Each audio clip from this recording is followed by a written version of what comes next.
بسم الله الرحمن الرحيم. Assalamualaikum Sobat Muslim.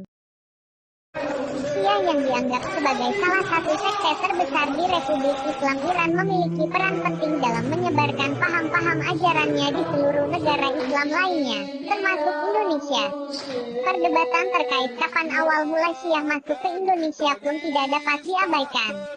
Peran Syiah dalam bidang politik dipaparkan oleh Yunus Jamil dan Hashmi bahwa sejak masa awal kedatangan Islam di Indonesia, politik Sunni dan Syiah mengalami pergumulan dan pertarungan untuk memperebutkan kekuasaan di Nusantara. Kekuasaan politik Syiah tersebut diwakili dengan berdirinya Kerajaan Kurela Perlak yang konon didirikan pada abad ke-8 Masehi.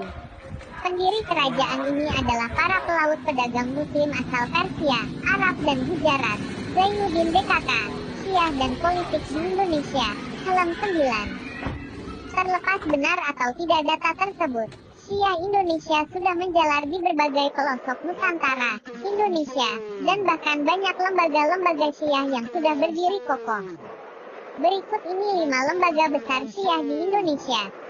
1. ICC, Islamic Cultural Center, Pusat Kebudayaan Iran. Secara umum, setiap kedutaan besar di Indonesia memiliki pusat kebudayaan dan pendidikan. Program-program yang ditawarkan oleh lembaga-lembaga semacam ini pun tidak jauh dari pameran pendidikan, musik, film, dan kuliner negara terkait. Nah, ICC ini adalah pusat kebudayaan yang dimiliki oleh Republik Islam Syiah Iran. Kalau kamu mau nyobain jadi Syiah sehari aja, biar tahu Syiah itu sesat atau enggak, coba deh datang ke ICC yang beralamatkan Jalan Buncit Raya nomor 35, Pasar Minggu, Jakarta Selatan. Yap. 2. YPES, Yayasan Pesantren Islam, Bangil. Lembaga ini adalah salah satu pesantren Syiah terbesar yang ada di Bangil. Yayasan YPES, Yayasan Pesantren Islam di Bangil, ini didirikan oleh Hussein Al-Habsyi pada tahun 1976. Pesantren ini kemudian menjadi corong Syiah dan menjadi yayasan tertua di Indonesia. Santri pada pesantren ini kemudian dituntut untuk mengkaji secara dalam akidah Syiah. Untuk mengimbanginya, pesantren ini kemudian mempelajari buku-buku Sunni, seperti buku mazhab Hanafi, Syafi'i, Maliki, dan Hambali. Tentunya tetap mereka tak ketinggalan kereta mempelajari mazhab Syiah.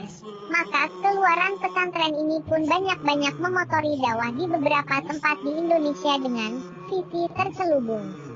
3. Ijabi, Ikatan Jamaah Ahlul Bait Indonesia. Ijabi termasuk ormas Syiah terbesar di Indonesia. Ormas ini didirikan pada tanggal 1 Juli tahun 2000 di Gedung Asia Afrika Bandung yang langsung dipimpin oleh Jalaluddin Rahmat, atau yang akrab disapa Kang Jalal.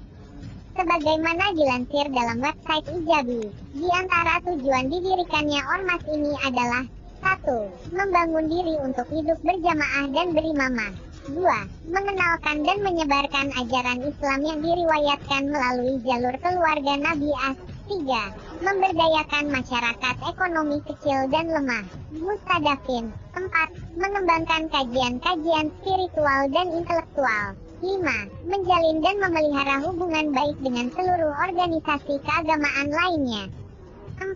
ABI Ahlul Bait Indonesia. ABI termasuk salah satu lembaga Syiah yang cukup dikenal. Di antara buku yang baru diterbitkan ABI adalah Syiah Menurut Syiah. Ia lahir lebih muda dari Ijabi, yaitu pada tanggal 15 Juni tahun 2011. Sebagaimana dilansir dalam hidayatullah.com, Ketua Dewan Syuro Ahlul Bait Indonesia Umar Syahab menyampaikan perbedaan antara Ijabi dan ABI.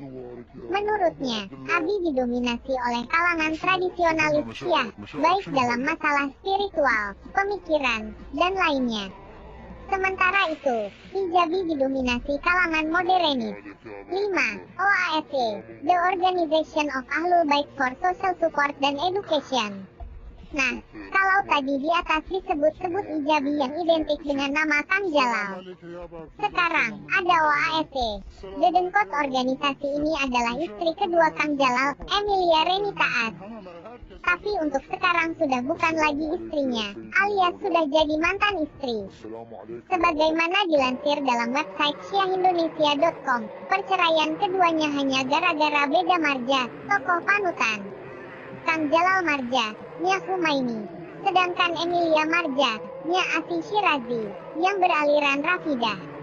Kalau sama organisasi ini, kalian harus waspada beneran. Mereka galak. Sekian penjelasan dari Zima. Sampai di sini dulu Sobat Muslim, sampai berjumpa di video selanjutnya.